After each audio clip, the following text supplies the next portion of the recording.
자, 조금 쉬셨죠? 자, 우리 이제 두 번째 시간부터 또 문제 푼다고 얘기했을 거예요. 자, 책은 118쪽에 이제 57번까지는 했고요. 이제 58번 할 건데, 우리 그때 57번의 답은 3번이라고 얘기를 했고, 나눠드린 유인물은 안 읽었을 거예요. 그래서 오늘 나눠드린 게 아니라 저번 주에 나눠드렸던 유인물 잠깐 보세요. 거기에 62번 열탈진이라고 있어요. 이거 좀 설명드릴까 합니다. 자, 우리 고온에 의한 그 직업병 기억하시나요? 우리 공중보건에서 뭐 일반적인 공중보건에서 배운 거 4개 있었잖아요. 하나가 열사병, 그 다음에 땀을 너무 많이 흘려서 열경련 일어나는 거고요. 그 다음에 우리 말초혈관의 확장, 그래서 순환이 잘 안 되고 심박출량이 줄어들고 기억하시죠? 열피비, 열피로라고도 표현한 거. 요 3개는 급성이지만 만성인 거, 열쇠약 있었습니다. 예. 그런데 우리가 저번 주 문제 푼 거에는 좀 다른 것 같기도 해요. 이건 뭘까? 다시 한 번만 복습할게요. 자, 32도였대요. 습도가 70%, 당시 체온이 38도 4분.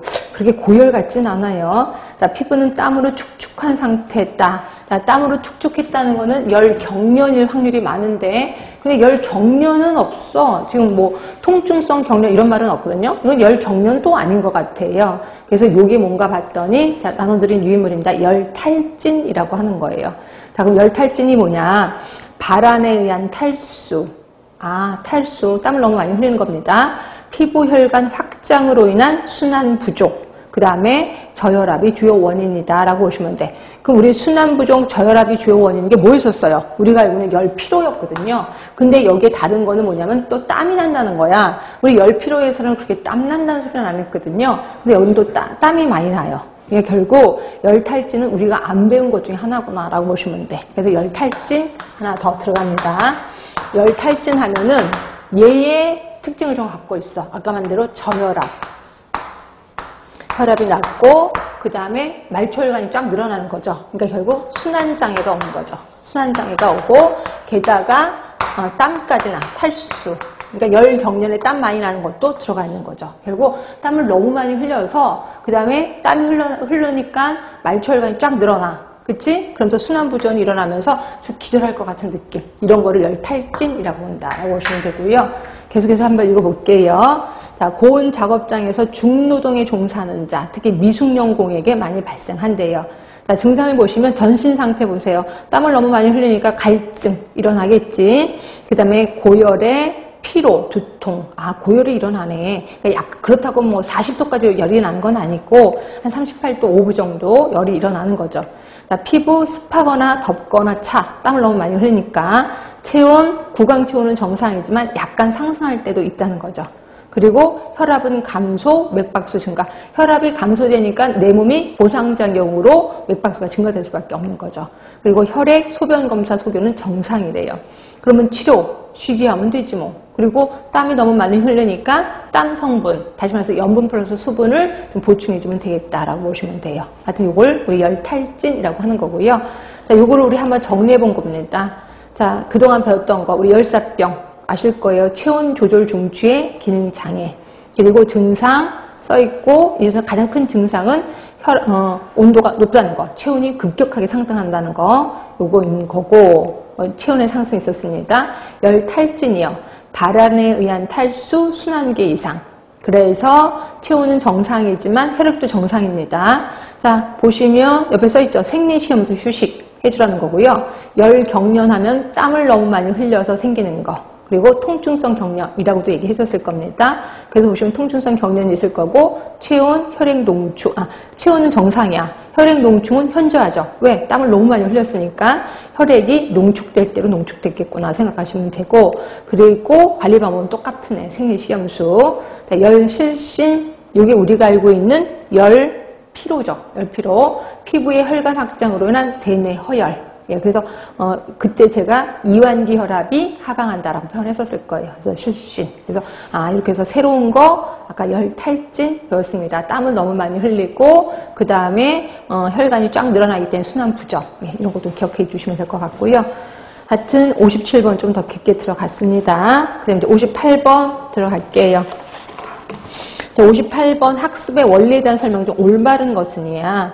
자, 1번 학습자가 동기, 욕구, 흥미에 대해서 자기 목표 달성을 위해서 능동적으로 참여할 때 그 효과가 증대될 수 있으므로 교육자는 방관자적 자세를 취한다. 이 문장이 약간 이상하긴 하다.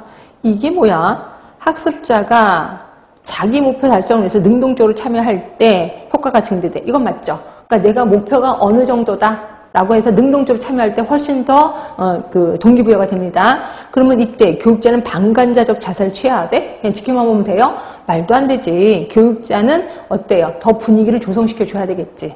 그래서 일단 방관자적 자세가 좀 마음에 안 들어요. 자, 두 번째입니다. 학습자의 요구 수준과 발달 수준에 맞게 계획되며 학습 원리는 그렇겠지. 교재의 선택이나 교수 방법의 적용이 적절할 때 학습 효과는 높아지고 교육 목표도 달성될 수 있다. 다 괜찮은 말만 되어 있는데 답은 2번이려나? 자, 3번 볼게요. 자, 교육은 사회 속에서 생활하고 있는 교육자와 학습자가 상호작용하며 이루어지는 과정이므로 맞지? 교육자와 학습자가 상호작용하는 거. 자, 교육자가 생활하는 사회의 문화, 관습, 가치관과 일관성이 있어야 된다. 맞아요? 이거? 일관성이 있어야 돼. 문화, 관습. 맞아요? 에이, 거짓말. 교육자가 아니라 학습자지. 교육자는 가르치는 사람이고 대부분 학습자의 관습, 학습자의 가치관과 일관성이 있어야 된다는 거죠. 결국 이거는 단어 하나가 틀린 거네. 그래서 3번은 틀린 거고요. 자, 4번입니다. 학습한 내용이 모두 일상생활에 응용될 수 있는 것은 아니므로 학습 내역과 그의 구성, 전개 등이 통합되는 것은 어렵다. 자, 원래 보건교육, 특히 보건교육 같은 경우는 일상생활에 응용이 될 수 있어야 됩니다. 응용이 될 수 없다면 그건 죽은 학문이라고 생각하시면 돼요. 그래서 응용될 수 있는 것이 아니므로가 아니라 응용될 수 있으므로 이렇게 이야기해야 돼. 그렇죠? 그래서 통합이 되어야 한다라는 거지 어렵다라면 틀린 겁니다. 그래서 4번은 틀린 거고 답은 그냥 2번이 맞네요. 그렇죠? 자, 그럼 59번이에요. 자, 보건교육 시 매체 활용이 가장 대중성을 갖는 매체 활용이 가장 대중성을 갖는 거 하면 당연히 지역사회 아니야? 지역사회를 대상으로 보건교육을 하면은 매체 활용이 대중성을 갖겠죠. 그래서 답은 1번인 거고요. 이거 문제가 좀 이상하긴 한데 답은 그냥 변함없이 고를 수 있을 것 같아요. 자, 60번입니다. 보건교육 사업의 우선순위 결정 시 가장 많이 고려해야 할 것.